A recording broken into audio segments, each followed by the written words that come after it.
Hello, first graders. This is Miss Puckett, and today I'm going to be sharing with you the legend of Betsy Ross.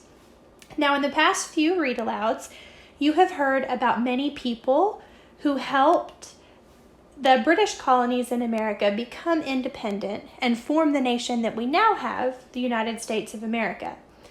You've heard about George Washington, Thomas Jefferson, Benjamin Franklin, and Paul Revere.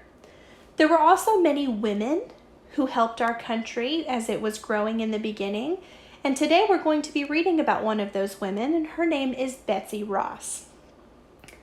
So I would like for you to be listening carefully to find out what Betsy Ross did to help the new nation, the United States of America. So let's begin with some of the vocabulary that you're going to be hearing in today's read aloud. First, we have the word alternating. This means following each other and taking turns. Second, we have legend. Now, we've heard this word before. This is a story that's told over the years many times that may or may not be true. Now, take a moment to think. Do you remember a legend that we have already read? It was the story of the Aztec and how they found their new home. Next, we're going to be looking at the word patriotism. This means loyalty to your country. Next is the word seamstress. This is a woman whose job is to sew clothes and other objects. And last, we have stars and stripes. This is the flag of the United States of America. Betsy and John Ross were newlyweds in 1773 when they opened their seamstress shop in a busy port town called Philadelphia. A seamstress is a person who sews with a needle and thread to make or repair things made of cloth. John hung a sign outside their house at 239 Arch Street. The needle and spool of thread helped people to find their shop. So if you'll look at the sign that he's hanging, you can see that spool or that roll of thread with a needle on it. And when people walked by and saw that, they knew that this was a seamstress shop. At about the same time that Betsy and John were having a party to celebrate their wedding, patriots in Boston were having their own party, the Boston Tea Party. And you remember what a party that was. The patriots used the sea as a giant teapot, dumping shiploads of tea into it. After that night, the colonies decided to work together to come up with a plan for answering the British demand for taxes. The meeting of representatives from all 13 colonies, the First Continental Congress, was held in the Rosses' hometown of Philadelphia, Pennsylvania. Midway between New England and the southern colonies, Pennsylvania was an important meeting place for colonists from all over. John and Betsy found it an exciting city in which to live, especially as the Patriots began to gather there. John agreed with the Patriot cause and wanted to break away from Great Britain. One night, Betsy's husband John died suddenly. It was very sad, and not even 3 years since Betsy and John Ross had celebrated their wedding day. After John's death, Betsy decided to run the seamstress business on her own. So Betsy Ross was an independent woman. Do you remember what independent means? It means by yourself or on your own. She took great pride in her work and had become well known throughout the colonies for her tiny, even stitches and beautiful cloth. When men gathered in Philadelphia for meetings, they often ordered clothing from Betsy for their families at home. No order was too difficult for her. As war approached, Betsy was asked to make flags for the Pennsylvania Navy.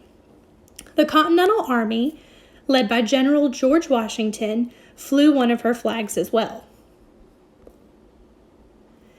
There is a famous legend about Betsy Ross. Now remember, a legend is a story that's been told through the years, and it may or may not be true. According to this legend, Betsy sat in her shop, sewing and enjoying the light of a warm summer evening in June 1776, when she heard a loud tapping at her door. John's uncle, George Ross, stood before her with two other men. One of them was General George Washington himself. "Good evening, madam," he began. "We have an important job that needs to be done very quickly. As your husband John was a patriot, and you are known to be the best seamstress in the colonies, we feel that you are the right person for this job." "Do come in," Betsy replied.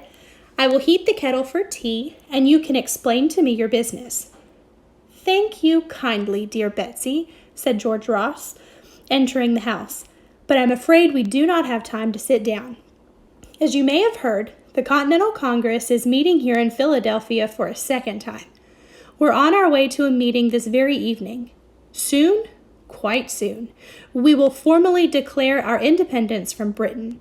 We must be ready with a new flag, for we will no longer want to fly the flag of the British King." Betsy stood still, listening to his words and turning to General Washington, who had taken a scrap of paper from his coat pocket. "Miss Ross," General Washington said, "this is your chance to show your patriotism, as your late husband John did. I have drawn a rough sketch design for the new flag. Please take a look and let me know what you think. We would like for you to sew the first flag of the new nation, 13 colonies united against Great Britain." Betsy took the slip of paper from General Washington's hand. Now, in this sentence, the word slip means a small piece of paper. The word slip can also mean to lose your balance, especially if you're on a slippery surface. On the slip of paper was a square drawing of 13 stripes and 13 stars. Betsy nodded her head and then looked up into the general's face. "So why do you think that this flag would have 13 stars and 13 stripes?" It represented the 13 colonies. "Yes," she smiled. "I accept. I will gladly make the flag. Might I offer just one suggestion, sir?" George Washington liked Betsy's suggestion of a 5-pointed star instead of the 6-pointed one that he had drawn. Then the three visitors turned and left as quickly as they had come. Betsy set to work on the flag the very next day. Taking down a red bolt or roll of cloth from the shelf, she measured and cut 7 stripes of equal length and width. Then she did the same thing with a bolt of white cloth, this time cutting 6 stripes. She applied her famous even stitches along the length of each stripe, first a red and then a white, until 13 stripes of alternating colors joined together to form a large rectangle. Next, Betsy measured and cut a square from a bolt of blue cloth and carefully stitched it into the upper left-hand corner of the flag. Days later, when she had completely finished, 13 white stars almost twinkled in a perfect circle against the dark blue background. When Betsy showed George